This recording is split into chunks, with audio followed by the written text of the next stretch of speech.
Thank you for joining me today. My name is Nichel Anderson, and I'm the host for my podcast show, Surviving Your Journey Towards Success. Thank you so much for following me for my 5th season podcasting. So I'm excited as I wrap up this particular 2021 to start for 2022 soon. And today's podcast will be focusing on the title that I want to focus on is Choose Happiness That Align with Truth.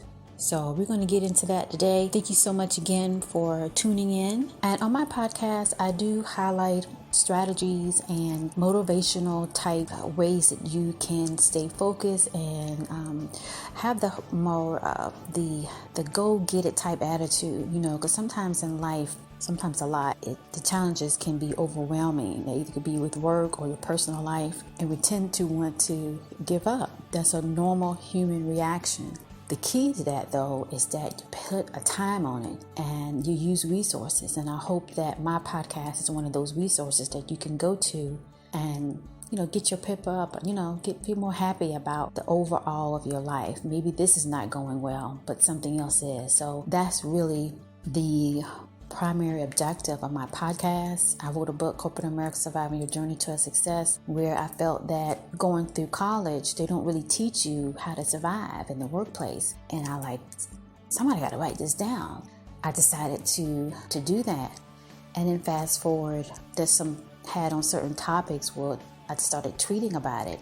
I wanted to expand on those tweets that led me to the podcast. So I do kind of give that background of this, how I came how I came about to start podcasting, just for those that are, tuning in for the first time, want to know this is really something they want to spend their time on and listening to what I have to say or what I'm presenting if I'm inviting a guest to share their journey, because life is a journey and we should experience all the wonderfulness of the choices that we make. So today's podcast is about, to choose happiness that align with the truth. And when you do that, just to kind of jump ahead of myself, the outcome of that is that you will be more peaceful, right? Life is a beautiful experiment.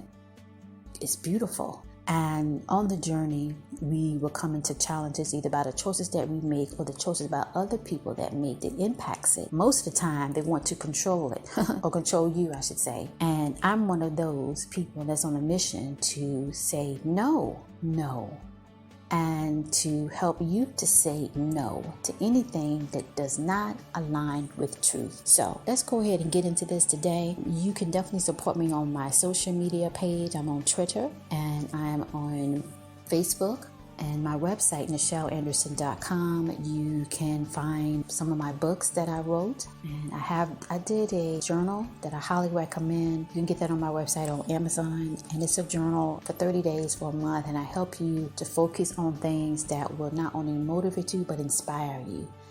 In life, sometimes we have to be inspired about something to really feel good about getting up, going about the day, and seeing it to the end, and then repeat that.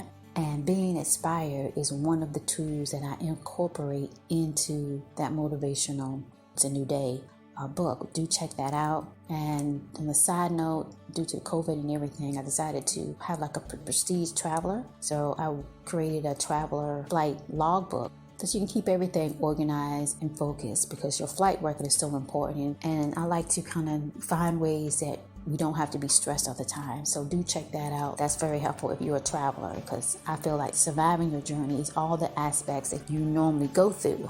And most people travel. And travel to me is it can be very stressful if you don't got everything prepared and you have all your information, because you have to talk to someone else and something don't go right and it can be very stressful. So do check that out. And with that done and said, let me start my prayer before we get into today's podcast. So in this day, I'm thankful to the prime creator of all things, that I give thanks for this blessing and opportunity, that I will use it for the greater good. Amen to that. All right. So welcome, my survivors of the journey today, my podcast that aims to inspire and motivate you so you can continue to have joyfulness in your heart, peace of mind, and for your sustained success. We want to hold on to that success. All right. All right. So let's go ahead and get to my main points. And on my main points in my podcast show, I focus on the important point, to really get an understanding of that. And then I give you some wisdom, my wisdom point. So the important point of today's topic is, first we have to get real to what actually does not make us happy, right? And then we have to flip that to identify what can make us happy, right? And be willing to do whatever it takes to get there. We have to take the ownership of that. Now, someone else that is in our lives or is not carrying their own weight and participating in the giving and receiving, that's where we have to take control of our own lives to make the choices that we need to make in order to get happy. And that's basically aligning the truth of that to what you need to do. Because we can't control others, not, have the desire to play fair in the giving and receiving. And we have to let them be in their own miserable state. Okay? It's not about forgive and then you will feel better. My last 2 episodes, I focused on forgiveness and how I struggled with that on the understanding. It didn't feel right in my spirit. I didn't feel good about it. When people kept saying, you just got to forgive them and you'll feel better. But that didn't happen. Mainly because they kept doing the negative, mean-spirited things. And even to this day, they still haven't changed. And I'm so happy that I decided to get off that dumb roller coaster of feeding them and decided to feed my soul, and therefore I'm able to stand firm, you hear me, to say that's not me, that's not the life I want, and I want mental peace and I want to be happy. Let's move on to wisdom point number 2. To choose to be happy allows us to change the course of our life journey and be the purpose that we were born to be. That's very key. When we're not happy, we miss the point of time where we need to do other things in order to get to the destiny. Now, some people say, well, the choices that you made can create your destiny. And I can agree with that overall. But there are others that are on a mission to deter you from your destiny. And we use manipulation, lies, fear, whatever it takes. And to change, the word I'm coming up with in English is sabotage. So to avoid all that, or you get tangled, just like a dolphin. The dolphin thinking, I'm flying, swimming here to there, I don't see no danger or whatever. And then all of a sudden he get trapped into a net because the person that threw the net saw it and that's what I want. You see, that's what I want to be able to control or have or so forth. And being caught in the net of something, you have to be willing to acknowledge the truth that I'm caught up in this. The pattern of circling around, it keep going on and I got to stop it. And so that's where you get to the truth of the matter, what's going on, the patterns of abuse or the patterns of things that are not good for you. So today we want to focus on that so we can relieve the anxiety that we encounter when we're unhappy in life. We can relieve and remove the confusion. Confusion is chaos. Chaos is stress on the mind. If it's stress on the mind, it's stress on your heart. If it's on your heart, it hurts and impacts your whole body. All right? And it restricts your ability to think and to want to be happy because you have no mental peace, and then you're depressed thinking it will never happen. And you will miss the point of reference to get your breakthrough. All right? And so let's go on to why is this so? Well, life can be difficult when challenges of situations takes an account of over a period of time, you get wear down. If you put tons and tons of weight on a wagon, eventually the wheel's like, I'm out, okay? This is too much to bear. I can't do what my purpose is to roll down the road and carry some weight, not all the weight. And when we identify that, the truth of your limit of toxicity, we're aligning the truth that it no longer serves you, okay? You got to believe it or not that who you connected to, especially in marriage, can tie you to their toxicity, and you can't escape it until you choose to be happy and to create a different reality that more than so do not include them. Now, I'm not saying we need to break up this and break up that. That's not what I'm talking about. When we're going to keep it real simple, if it's an abusive relationship and you got tied marriage to it, which is very, very serious. It's very serious. Not only you have to really look at that, it's a spiritual connection, believe it or not. It's really not something that, we could just sign this, we're married, bam, that's it. No, it goes back in time. So you have to really take a serious conversation with yourself and with your other, and you have to be able to identify and communicate. It's hard when the other person refuses to communicate and blame you. It's really hard. When actually their fingerprints is on everything, or their footprints is on this. Oh, you got them on camera. Anyway, you see what I'm saying? What I'm trying to say is it takes two to be married underneath the presence of God, and it takes two and God to be able to come in alignment to get it done. Now, if you're in a relationship and you're dating and so forth, it still takes two in the sense of understanding how can we find common ground. It's always a way to heal a relationship, even to the point that, you know what, I love this experience, I enjoyed it, I learned something from it, but I want something different. And they want to end it, and when that happens, it's like a mutual understanding. When the other person can't accept that and they're clawing and doing all types of things to hold on, they're not loving, they're controlling. And we can't look at it and say, well, I just don't make, if it's meant to be, it will be. And that comes into accepting that you have to balance the insecurities and what you want it to be or what have you, and learn from it, pray on it, meditate on it. But this is basically talking about how to make your life happy. And sometimes who we connect with has a big issue with that. They suck up all the positivity and the energy. So overall, who are we talking about? So people that seem to be in a psychological reoccurrence, it's a merry-go-round, it's in pain, suffering, miserable, confused, as I mentioned earlier, Mr. Fear jumping in, and you know that when he's in his cohorts of people that out of the blue, they just show up and they just feed that toxicity to make the other person continue to do the things that impact you, or to tempt you, or to steal you in a way that, and that happened and that didn't work out. Right? So why are you advising me, and who are you? You know what I'm saying? And you go through all of that, and it's just you're being tired and you just want to be happy. That's simple. So what to do and how? First, when we choose to change our lives to be happy, our choices gives us the power to move to the plan of action of what and when to do what needs to be done to get happy. Secondly, we must align to our thoughts and deeds to seek the truth, to do what we must by accepting truth that it ain't working. That's basically what I'm saying right here. And sometimes it is hard to see the truth in us because of the guilt, or hard to see the truth in someone else. So you have to use the tools. Okay, spiritual tools are powerful, and you want to have good, positive friends to deliver the support you need to move beyond it. And we're not just talking about, I'm going to forgive myself, I'm going to forget the other person, saying it. And that's the one thing I need to re-emphasize in my series of forgiveness. Forgiveness, the word forgiveness that is in the American English language, is not just saying it.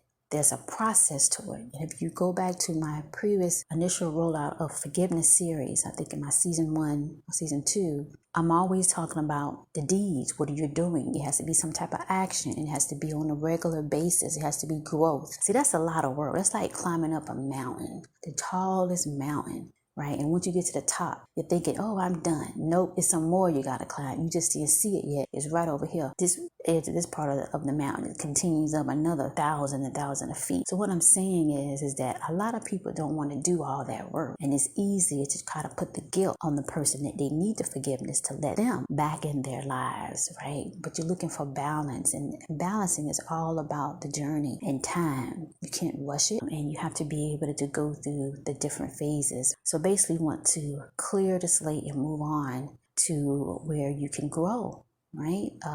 A plant that will grow fruit can't be planted in soil that is not fertile and is not nurturing. And if it's not nurturing, you're not happy. Third, you want to make a blueprint to what you need to do, either removing the things or people that either you have in your life, and draw out or have a visual map of what that looks like. And you hold on to that when you're still going through that transition of not being happy. Most of the time, you're waking up and you're sad and you're depressed or you're worried.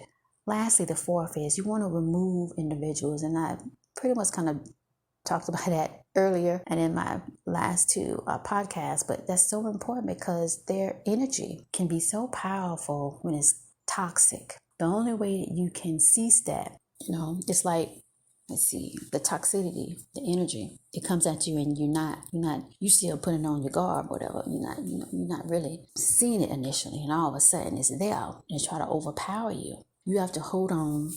You have to hold on to what you know to be true. You have to hold on to what you know that will bring you the success. And if that means that you have to say certain things that in their mind, well, that's hurtful. How can which is weird because they hurt you with no problem. You have to be able to say what you need to say, because the truth is, this is what it is. The truth is, this is what's going on. The truth is what I need, and I'm not getting that. Otherwise, your emotions, your heart is dried out. It's a drought, and it's in pain, and your heart is tied to your overall being. And when we have to continue to hold on to something that's not healthy, or the things that we're doing to ourselves is not healthy, it doesn't get any better. So just like when we have to change our food habits, or we have to change a different way to get to a certain place because either it's more cost efficient, or you could save time, save money, what have you. It's a benefit if you make the change. Choosing that you want to be happy, and understanding being happy is understanding the truth that makes you happy. It's part of the recipe. So I'm trying to break it down today for you, that the message that I want to give you, it is hope. It's not easy, right? When I had that metaphor about the mountain, I'm talking about those that won't even give an inch to change their lives, to stop being a burden and toxic and mean and all of that stuff to other people, right? And they don't want to do the work to change. Being happy, you got to make some changes. You got to do some work. You got to sacrifice. A lot of people don't want to do that. And then they be in that misery cycle, and they want to hook up with someone, or be with someone, or work with someone that, they haven't really healed that. And it takes away the joyfulness in the other person's heart. And you don't want that. So that's where I say that you have to be able to look at the truth, acknowledge the truth, understand what the truth is, and then move forward. So your strategy to succeed is you want to change your thinking to accept the truth that will uncover, that is hindering you to reach your happiness, right? That creates a sadness in you when you wake up in the morning, or when you go to sleep, and be willing to remove those things and activities. If it's more about what you're doing, and that this is not working out, I'm not feeling happy, but I'm still tired of doing these things that are not benefiting me. You're looking for things that doesn't serve you forward. That's the truth. You have to learn that that truth overall is a healing effect of energy that allows you to grow from their point of feeling depressed, or having anxiety, or having sadness, to wanting a much more higher way of evolving and living. It's not easy, but usually when you think about medicine that is powerful to heal, it hardly ever is easy and good to swallow, but you have to do it anyway, to choose happiness and to experience a happy life. So your task to dusk to dawn is you want to look to cleaning up and removing things or initially you did know, but after analyzing and looking at what is toxic in my life, to prevent that, so you can be able to have the happiness that you seek and stay happy and learn how to combat things that are coming up in your life that is refraining you to reach and to be your life purpose. So you want to say this every morning, every night. You can get get ready for your breakthrough. And that is your motivational takeaway, which is choose to be happy, make the change, accept truth, and live your best life. You want to choose to be happy, to allow you in that sense, everybody in the sense of, you can all think that way on a consistent basis, on an ongoing basis, that change allow the course of our life journey to move forward in a way that we be the purpose we were born to be. All right. Thank you so much for joining me today, and talk to you in the next one. Thank you.